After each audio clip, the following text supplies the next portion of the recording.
안녕하세요. 피부 상태 궁금해서 뷰티 앱 한 번쯤 써보셨죠? 그냥 셀카 한 장 쓱 올렸을 뿐인데, 와, 어떻게 이렇게 잘 알지 싶을 만큼 정확한 분석이 나오잖아요. 오늘은 바로 그 편리한 기술 뒤에 숨겨진 이야기 한번 제대로 파헤쳐 보겠습니다. 자, 그래서 오늘의 핵심 질문입니다. 우리가 앱에 얼굴 사진을 올릴 때 인공지능은 대체 뭘 보고 있는 걸까요? 우리가 매일 거울로 보는 내 얼굴하고 AI가 데이터로 들여다보는 내 얼굴, 과연 뭐가 어떻게 다른 걸까요? 진짜 궁금하지 않으세요? 이 모든 것의 시작은요, 정말 간단합니다. 우리한테는 너무나도 익숙한 행동이죠. 바로 스마트폰을 들어서 내 얼굴 사진, 그러니까 셀카, 한 장 딱 찍어서 올리는 그 순간부터입니다. 네, 맞아요. 바로 이 간단한 행동 하나가 전체 AI 분석 과정의 문을 여는 열쇠가 되는 거죠. 그리고 이 사진 한 장 안에 우리가 생각하는 것보다 정말 어마어마한 정보가 숨어 있거든요. 좋습니다. 그럼 이제부터가 진짜입니다. AI 기술이 우리 사진 속에서 정확히 어떤 정보들을 쏙쏙 뽑아내서 분석하는지 아주 자세하게 들여다보겠습니다. 우선 말이죠. 우리가 올린 사진은 그냥 사진이 아니라 안면 및 피부 사진 데이터라고 불려요. 이게 왜 중요하냐면 단순한 이미지가 아니라 법적으로 개인을 식별할 수 있는 생체 정보거든요. AI는 이 사진에서 이마, 볼, 눈가 같은 특정 부위의 아주 상세한 정보를 추출해내는 거죠. 자, 여기 한번 보세요. 와, 정말 놀랍지 않나요? AI는 우리 피부를 이렇게나 세세하게 나눠서 가요. 얕은 잔주름부터 깊은 주름, 모공 크기나 어디에 분포해 있는지는 기본이고요. 피부톤, 피부결, 색소 침착, 붉은기, 심지어 우리 눈으로는 절대 볼 수 없는 피부 속 수분이나 유분 수준까지 정확하게 딱 집어냅니다. 정말 대단하죠? 그러니까 여기서 진짜 중요한 게 뭐냐면요. 이렇게까지 상세한 정보가 담긴 우리 얼굴 사진은 법적으로 아주 특별하게 민감 정보로 취급된다는 거예요. 이건 그냥 우리가 흔히 입력하는 이름이나 이메일 주소하고는 차원이 다른 문제입니다. 훨씬 더 엄격하게 보호해야만 하는 데이터라는 거 꼭 기억하셔야 해요. 근데요, AI는 여기서 멈추지 않아요. 사진 분석은 그냥 퍼즐의 첫 조각일 뿐이거든요. 이 데이터를 바탕으로 훨씬 더 완전한 입체적인 프로필을 만들어냅니다. 어떻게 그게 가능하냐고요? 바로 다음 슬라이드를 보시죠. 이 표를 보시면 금방 이해가 되실 거예요. AI는 사진 분석 결과에다가 우리가 직접 입력하는 나이, 성별, 피부 타입 같은 개인 특성을 더하고요. 여기서 한 발 더 나아가면 피부 탄력이나 pH 농도 같은 피부 생리 데이터, 심지어는 최신 기기들로 측정하는 피부 온도나 습도 같은 센서 데이터까지 싹 다 결합해서 훨씬 더 정교한 분석을 해내는 겁니다. 아니, 근데 AI는 왜 이렇게까지 복잡하게 데이터를 모으는 걸까요? 그 이유는 사실 딱 하나입니다. 바로 우리 한 사람 한 사람에게 완벽하게 들어맞는 맞춤형 솔루션을 주기 위해서죠. 그 과정이 바로 이겁니다. 아주 간단하죠? 자, 1단계에서 우리의 사진과 정보를 싹 모으고요. 2단계, AI 알고리즘이 이 모든 데이터를 종합적으로 분석합니다. 그리고 마지막 3단계에서 그 분석 결과를 토대로 당신에게는 바로 이 스킨케어가 필요해요 하고 딱 맞는 제품이나 관리법을 추천해 주는 거죠. 자, 지금까지 기술적인 부분을 살펴봤는데요. 이제부터는 어쩌면 오늘 이야기에서 가장 중요한 부분일지도 모릅니다. 바로 우리의 소중한 정보, 그리고 그 정보를 지킬 수 있는 우리의 권리에 대한 이야기입니다. 개인정보 보호 동의라는 건요, 그냥 회사가 일방적으로 이렇게 할게요 하는 게 아니에요. 우리와 회사 사이에 맺는 일종의 계약 같은 겁니다. 우리는 어떤 정보가 어떻게 쓰이는지 꼼꼼하게 설명을 듣고 동의를 해줘야 하고요. 반대로 회사는 그 모든 과정을 투명하게 공개하고 우리 데이터를 안전하게 지키고 또 우리가 싫어요 라고 말할 권리를 존중해야 할 법적인 책임이 있는 거죠. 법에 딱 정해져 있어요. 기업은 우리 데이터를 가져가기 전에 이 4가지는 반드시 무조건 알려줘야 합니다.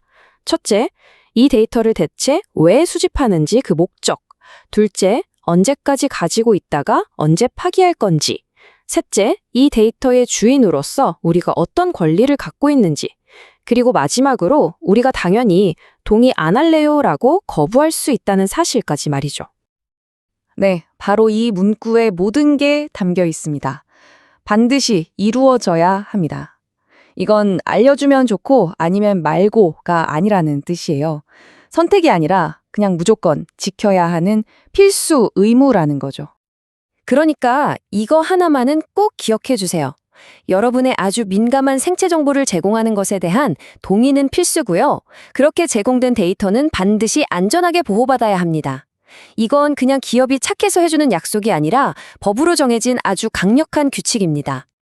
자, 오늘 우리는 뷰티 앱이 내 얼굴 사진 한 장으로 뭘 보고 어떻게 활용하는지, 그리고 그 과정에서 우리가 어떤 권리를 갖고 있는지 쭉 알아봤습니다. 이제 이 모든 걸 알게 된 여러분, 다음에 뷰티 앱을 켤 때 그 작은 글씨로 빼곡한 약관 동의 화면에서 무엇부터 확인하시겠어요? 이 질문을 여러분께 던지면서 오늘 이야기 마무리하겠습니다. 안녕하세요. 우리가 매일 쓰는 화장품 있잖아요. 그 예쁜 제품 하나가 우리 손에 들어오기까지 그 뒤에 어마어마한 연구 과정이 숨어 있다는 거 혹시 생각해 보셨어요? 오늘은 바로 그 비밀을 한번 제대로 파헤쳐 보려고 합니다. 네, 맞아요. 여러분 화장대 위에 있는 바로 그 제품. 그 하나하나에 넌 대체 어떻게 태어났니? 하는 질문이 숨어 있는 거죠. 자, 그럼 지금부터 그 탄생 여정을 한번 같이 쭉 따라가 볼까요? 모든 것의 시작은 사실 사람의 마음을 읽는 데서부터 출발합니다. 그러니까 소비자가 정말로 뭘 원하는지 그 속마음을 들여다보는 거죠. 자, 그 첫 번째 단계로 한번 들어가 보겠습니다. 첫 번째로 등장하는 비밀 병기, 바로 Q 방법론이라는 건데요. 이게 뭐냐면요. 그냥 이 제품 좋아요? 싫어요? 이런 단순한 질문을 던지는 게 아니에요. 그게 아니라 아름다움에 대해서 사람들이 마음속 깊이 가지고 있는 생각들 있잖아요. 진짜 그 사람의 심리나 문화적인 배경까지 파고들어서 분석하는 거예요. 말하자면 사람들의 마음속 지도를 그리는 작업이라고 할 수 있죠. 바로 이런 거예요. 이런 진짜 목소리를 듣는 거죠. 예를 들어 어떤 사람한테 클린 뷰티가 뭐냐고 물으면 화학 성분 없는 거요? 라고 대답하겠지만 다른 사람은 아니요, 저한테는 윤리적으로 만든 원료가 더 중요해요. 라고 말할 수 있거든요. 봐요, 완전 다르죠? 이렇게 깊이 이해해야만 모두가 아, 이거 내 얘기네? 하는 제품을 만들 수 있는 거예요. 진짜 재밌는 방법 아닌가요? 자, 근데 마음만 이해했다고 끝이 아니겠죠? 그 마음이 제품을 딱 만나는 그 순간 있잖아요. 그 경험 자체를 디자인해야 합니다. 그래서 이제 사용자 경험, 우리가 흔히 UX라고 부르는 그 세계로 한번 넘어가 보겠습니다. 이 4단계 과정이 바로 그 유명한 더블 다이아몬드 모델인데요. 한번 상상해 보세요. 립스틱 뚜껑을 닫을 때 나는 그 기분 좋은 딸깍 소리, 아니면 크림을 손가락으로 푹 떴을 때 그 부드러운 느낌? 이 모든 게 그냥 우연히 만들어지는 게 아니에요. 바로 이 과정을 통해서 아주 세심하게 설계되는 겁니다. 사용자의 문제가 뭔지 발견하고 진짜 핵심이 뭔지 정의 내리고 해결책을 개발한 다음에 완벽해질 때까지 계속 테스트하면서 전달하는 거죠. 자, 지금까지는 사람의 마음을 읽는 아트에 가까운 이야기였다면 이제부터는 제품의 약속을 증명하는 사이언스, 즉 과학의 세계로 넘어가 볼 시간입니다. 이거 진짜 효과 있어요? 라는 말을 어떻게 데이터로 딱 증명할 수 있을까요? 우리가 광고에서 맨날 보는 거 있잖아요. 주름 개선 효과 입증, 기미, 잡티 완화, SPF 50 이런 말들이 그냥 하는 말이 아니라 과학적인 팩트가 되는 단계가 바로 여기예요. 아주 엄격하게 통제된 실험실 안에서 다른 모든 조건은 다 똑같이 맞추고 오직 이 성분이 진짜 효과가 있는지 없는지만을 딱 증명해내는 거죠. 하지만 실험실 안에서만 효과가 있으면 무슨 소용이 됐어요. 현실 세계에서도 통해야죠. 그래서 이제는 이 작은 실험실을 넘어서 어마어마하게 방대한 장의 실제 데이터를 분석하는 다음 단계로 넘어갑니다. 와, 이거 보세요. 100만 개가 넘는 데이터 포인트. 이건 그냥 한두 사람 의견을 듣는 수준이 아니에요. 말 그대로 거대한 데이터를 샅샅이 뒤져서 실제 소비자들의 행동 패턴이나 트렌드를 찾아내는 과정인 거죠. 아까 우리가 봤던 한 사람 한 사람의 마음을 깊이 들여다보는 거랑은 정말 스케일 자체가 다르죠.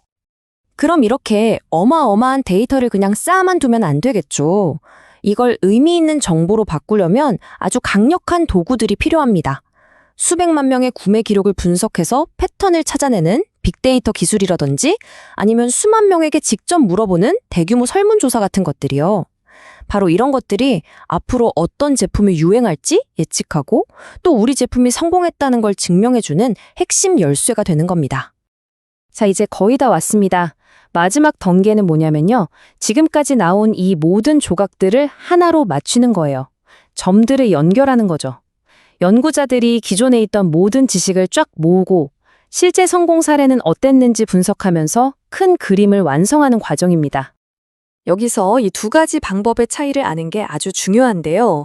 먼저 문헌 연구는 말 그대로 거인의 어깨에 올라타는 거예요. 그래서 과거의 똑똑한 사람들은 이 주제에 대해 뭐라고 했지? 하고 숲을 보는 거죠. 반면에 사례 연구는 현미경을 들고 나무 하나를 자세히 들여다보는 것과 같아요. 그래서 A라는 회사는 이걸로 어떻게 대박을 쳤지? 하고 아주 구체적인 성공 스토리를 파고드는 겁니다. 바로 이렇게 기존에 쌓인 지식과 실제 성공 사례, 심지어 실패 사례까지 다 결합을 하는 거예요. 그래야 굳이 시간 낭비하면서 처음부터 다 해볼 필요가 없는 거죠. 이미 있는 단단한 기반 위에서 새로운 혁신을 시작할 수 있게 되는 겁니다. 똑똑한 방법이죠. 바로 이거요. 이 슬라이드가 오늘 이야기의 핵심을 딱 정리해주네요. 자, 보세요. 현대 뷰티 연구라는 건요, 한 사람 한 사람의 마음을 깊이 파고드는 질적인 접근법이랑 수백만 개의 데이터로 효과를 딱 증명하는 양적인 접근법. 이 두 가지가 아주 절묘하게 균형을 이루고 있다는 거예요. 생각보다 훨씬 더 정교하고 복잡한 세계인 거죠. 자, 그럼 이 모든 걸 종합해서 봤을 때 현대 뷰티 혁신이라는 큰 그림이 좀 그려지시나요? 그렇다면 과연 미래는 우리를 어디로 데려가게 될까요? 정리하자면 이렇습니다. 한 사람의 마음속에 있던 보이지 않던 작은 욕망 하나가 이렇게나 복잡하고 정교한 과학의 여정을 거쳐서 마침내 여러분의 화장대 위에 놓이는 하나의 제품으로 완성되는 것. 오늘 저희가 함께 본 과정이 바로 그거였습니다. 마지막으로 이 질문 하나를 던지면서 마무리할까 합니다. 만약에 인공지능이 우리 자신보다 우리의 욕망이나 취향을 더 정확하게 예측하는 시대가 온다면 그때의 뷰티 연구는 과연 어떤 모습일까요? 상상만 해도 정말 흥미롭지 않나요? 이 질문을 여러분께 남겨드리면서 오늘 이야기는 여기서 마치겠습니다. 안녕하세요. 논문 쓰실 때 새하얀 화면 앞에서 막막했던 경험 혹시 없으신가요? 아마 다들 한 번쯤은 있으실 텐데요. 만약에 인공지능, 그러니까 AI가 내 옆에서 든든하게 도와주는 연구 파트너가 된다면 어떨까요? 자, 지금부터 그 방법을 제대로 한번 알아보겠습니다. 아마 연구하시는 분들이라면 누구나 공감하실 거예요. 머릿속에는 정말 좋은 아이디어가 있는데 막상 빈 페이지를 딱 마주하면 그 첫 문장을 쓰는 게 세상에서 제일 어려운 일처럼 느껴지잖아요. 바로 이런 순간에 우리에게 정말 강력한 조수가 되어줄 존재가 나타났습니다. 바로 인공지능이죠. AI는 연구자를 대체하는 게 아니에요. 오히려 연구 과정을 훨씬 더 효율적으로 만들어주는 아주 유능한 부조종사, 즉 코파일럿이 되어줄 수 있습니다. 좋습니다. 그럼 첫 번째 단계부터 바로 시작해 볼까요? AI를 써서 논문의 뼈대가 되는 초관을 만드는 방법인데요. 사실 이게 가장 시간이 오래 걸리는 작업 중 하나잖아요. 이걸 어떻게 하면 극적으로 단축시킬 수 있는지 한번 보시죠. 근데 여기서 진짜 중요한 게 하나 있습니다. AI한테서 똑똑한 답변을 얻고 싶으면요, 우리가 먼저 똑똑한 질문을 던져야 한다는 거예요. 결국 AI가 만들어내는 결과물의 퀄리티는 전적으로 사용자가 입력하는 이 프롬프트에 달려 있거든요. 그럼 어떻게 해야 좋은 프롬프트를 만들 수 있을까요? 핵심은 아주 간단해요. 딱 4가지나 명확하게 알려주면 됩니다. 첫째, 내 연구 주제가 뭔지. 둘째, 이 연구를 왜 하는지, 그 목적. 셋째, 어떤 연구 방법을 쓸 건지. 그리고 마지막으로 논문 구조를 지정해 주는 거예요. 보통 많이 쓰는 IMRAD, 그러니까 서론, 방법, 결과, 토론 순서로 써달라고 말이죠. 이 4가지를 구체적으로 알려줄수록 AI는 훨씬 더 정확한 결과물을 내놓습니다. 예를 들면 바로 이렇게요. IMRD 형식으로 여러분의 연구 주제에 대한 논문 초안을 작성해줘 라고 아주 명료하게 요청하는 거죠. 정말 간단한 문장이지만 AI에게는 뭘 해야 할지 알려주는 완벽한 지도나 마찬가지입니다. 근데 여기서 진짜 놀라운 건요. AI가 단순히 글만 써주는 게 아니라는 점이에요.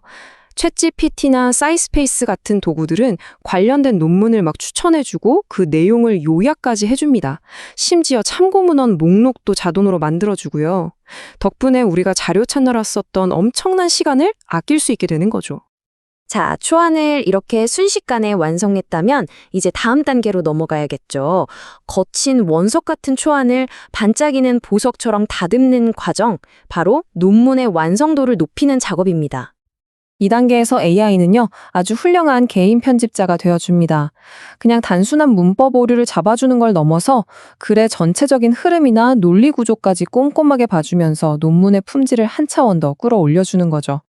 논문 교정을 위한 AI 도구들도 정말 다양해요. 예를 들어 워드바이스 AI나 페이퍼펠 같은 툴은 문법은 기본이고 학술적인 스타일에 맞게 글을 다듬어 주고요. 다듬이 같은 도구는 글의 논리가 탄탄한지 진단까지 해줍니다. 여기서 끝이 아니죠. AI 표절 검사기로 독창성까지 마지막으로 확인하면 와, 정말 완성도 높은 결과물이 탄생하는 겁니다. AI 교정의 힘 어떠세요? 정말 놀랍지 않나요? 수정 전 문장을 보면 여러 번 끊어져서 읽히고 의미도 좀 모호하잖아요. 그런데 AI의 도움을 받은 후에는 훨씬 간결해지면서도 의미가 명확하게 전달되죠. 이게 바로 AI가 글의 전달력을 높여주는 방식입니다. 자, 지금까지 초안 작성하고 또 교정하는 단계까지 살펴봤는데요. 이제 이 두 가지를 하나로 합쳐서 가장 효과적으로 AI를 활용하는 최적의 전략에 대해 알아보겠습니다. 하지만 정말 중요한 건 그냥 AI 도구를 쓴다 안 쓴다가 아니에요. 바로 어떻게 쓰느냐가 핵심인 거죠. AI의 능력을 최대한으로 끌어내면서도 연구자 본인의 전문성을 지키는 그 최적의 균형점, 일종의 황금률을 찾는 게 중요합니다. 그 황금률은 바로 이 3단계 프로세스에 있습니다.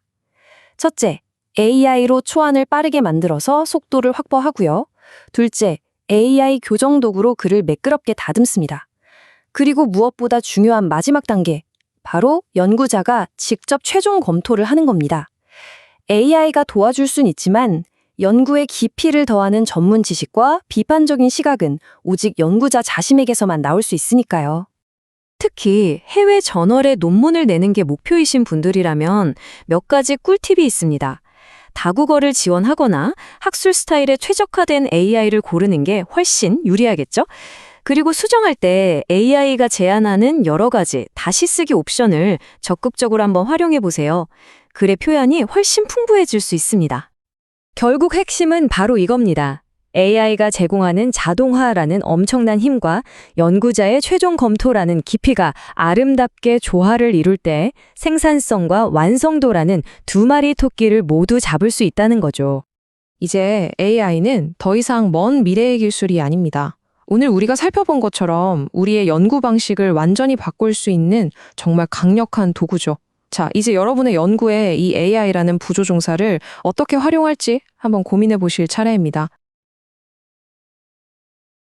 안녕하세요. 혹시 연구나 리서치 때문에 자료 찾다가 길을 잃어버린 것 같은 기분 느껴보신 적 있으세요? 이제 그런 걱정은 끝입니다. AI와 함께라면요. 정보의 홍수 속에서 진짜 보물을 찾아내는 그 여정 지금부터 함께 떠나보시죠. 자, 첫 번째 파트입니다. 연구자들이라면 누구나 공감할 그 막막한 상황 있잖아요. 정보라는 망망대해에서 허우적거리는 바로 그 느낌이요. AI가 어떻게 우리의 든든한 등대가 되어줄 수 있는지 한번 알아보겠습니다. 아마 이 질문에 네 하고 바로 대답하시는 분들 많을 거예요. 맞아요. 요즘 연구는 정말 끝없는 정보와의 싸움이죠. 수많은 논문, 데이터, 이 속에서 내가 진짜 원하는 걸 딱 찾아내는 게 어디 쉬운가요? 정말 보통 일이 아닙니다. 바로 이럴 때 AI가 등장하는 겁니다. 근데 오해하시면 안 돼요. AI가 우리를 대체하는 게 아닙니다. 그게 아니라 우리가 더 똑똑하고 효율적으로 일할 수 있게 도와주는, 뭐랄까, 최첨단 나침반이자 아주 빠른 배 같은 존재가 되는 거죠. 그럼 이제부터가 진짜 핵심이죠. 그래서 AI를 어떻게 써야 하는데 그 구체적인 방법들 지금부터 알려드릴게요. 이 전력들만 잘 알아두셔도 여러분의 연구 효율 정말 드라마틱하게 달라질 겁니다. 자, 복잡하게 생각할 것 없이 딱 3가지만 기억하시면 됩니다. 첫째, AI 전용 검색 엔진을 쓴다. 둘째, 질문, 즉 프롬프트를 아주 똑똑하게 잘 던진다. 그리고 마지막으로 자동화 도구를 적극적으로 활용한다. 어때요? 간단하죠? 하나씩 차근차근 뜯어보겠습니다. 첫 번째 단계, AI 검색 엔진입니다. 이건요, 우리가 알던 기존 검색이랑은 완전 다른 세상이에요. 그냥 키워드 몇 개 넣는 게 아니라 궁금한 걸 질문으로 던지면 AI가 관련 논문들의 핵심을 싹 요약해주고 인용 정보까지 찾아주고 심지어 근거에 기반한 답변까지 순식간에 내놓습니다. 정말 대단하죠? 두 번째 단계, 프롬프트. 이게 정말 중요한데요. AI한테는 질문을 잘하는 기술이 전부라고 해도 과언이 아니에요. 그냥 기후변화 알려줘 이렇게 뭉뚱그려 물어보는 거랑 지난 3년간 발표된 해수면 상승 논문 5개의 핵심 방법론을 비교 분석해줘 라고 구체적으로 묻는 건 결과물의 퀄리티가 하늘과 땅 차이입니다. 연구 목적, 원하는 자료 유형, 기간 같은 걸 명확히 알려줄수록 AI는 훨씬 더 똑똑하게 움직입니다. 마지막 3번째, 자동화입니다. 이건 진짜 뭐랄까 치트키 같은 거예요. 인터넷에 널린 정보를 자동으로 긁어오는 웹크롤러나 다른 프로그램과 데이터를 주고받는 API 같은 도구들이 있거든요. 이걸 AI랑 합치면 사람이 하려면 며칠 범을 세워도 못할 방대한 양의 데이터를 순식간에 수집하고 심지어 1차 분류까지 끝내놓을 수 있습니다. 시간과 노력을 정말 엄청나게 아껴주겠죠. 자, 전략은 이제 알았으니까 그래서 도대체 뭘 써야 되는데 싶으시죠? 지금 당장 여러분의 연구에 써먹을 수 있는 아주 유용한 도구들을 소개해 드릴게요. 이 표를 한번 보시죠. 컨센서스나 사이스페이스 같은 도구는 논문을 직접 분석해서 핵심을 요약해 주는데 아주 특화되어 있고요. 우리가 잘 아는 챗 GPT 같은 대화형 AI는 좀 복잡한 질문에 답을 만들거나 맞춤형 리스트를 만들 때 정말 유용합니다. 또 펠로나 루미나 같은 건 PDF 파일을 열어놓고 그 안에서 바로 요약이나 검색을 할 수 있게 도와주죠. 아, 여기서 진짜 중요한 차이점을 하나 짚고 넘어가야 돼요. 컨센서스 같은 전용 검색 도구는 세상에 이미 있는 논문을 분석해서 그 내용을 보여주는 거예요. 반면에 챗 GPT 같은 대화형 AI는 자기가 학습한 데이터를 바탕으로 새로운 답변을 생성해내는 거고요. 이 둘의 차이점을 명확히 알고 목적에 맞게 써야 합니다. 아시겠죠? 결국 진짜 고수들은 이걸 다 섞어 쓴다는 거죠. AI 분석 도구로 큰 그림을 그리고 방향을 잡은 다음에 자동화 도구로 필요한 데이터를 쫙 모으는 식으로요. 이렇게 여러 전략과 도구를 조합해서 쓰면 연구 효율은 그야말로 폭발적으로 올라갑니다. 하지만 AI가 아무리 대단해도 우리가 절대로 잊어서는 안 될 게 있습니다. 바로 이게 진짜 믿을 만한 정보인가 하는 신뢰도 문제죠. 이 부분은 어떻게 관리해야 할지 바로 살펴보겠습니다. 이 문장은 그냥 가슴에 새겨 두셔야 합니다. AI는 어디까지나 똑똑한 도구일 뿐 우리의 비편적인 사고를 대신해 주진 않거든요. AI가 찾아준 정보라고 해서 무조건 믿으면 안 되고 연구자인 우리가 직접 이게 믿을 만한지, 최신 정보가 맞는지 꼼꼼하게 따져봐야 합니다. 그래서 앞으로 AI로 자료를 찾으면 이 간단한 체크리스트를 습관처럼 확인해 보세요. 출처가 믿을 만한 곳인지, 정보가 너무 오래되진 않았는지, 그리고 가장 중요한 거, 다른 여러 자료들과 비교하면서 교차 검증, 즉 크로스 체크하는 습관을 꼭 들이셔야 합니다. 자, 이제 슬슬 마무리할 시간인데요. 오늘 우리가 이야기한 이 모든 것들이요. 단순히 일을 좀 편하게 하는 수준을 넘어서는 이야기예요. 말 그대로 연구의 새로운 시대가 열리고 있는 겁니다. 결국 AI가 우리한테 주는 가장 큰 선물은 바로 이거라고 생각해요. 수많은 정보라는 소음 속에서 정말 가치 있는 신호, 즉 통찰력을 훨씬 더 빠르고 효과적으로 찾아낼 수 있게 도와준다는 것. 이게 핵심입니다. 이제 여러분의 손에는 정말 강력한 도구가 쥐어졌습니다. AI라는 이 든든한 연구 파트너와 함께라면 과연 여러분의 다음 발견은 무엇이 될까요? 이전에는 상상도 못했던 어떤 새로운 세상을 열게 될까요? 그 가능성은 이제 여러분에게 달려 있습니다.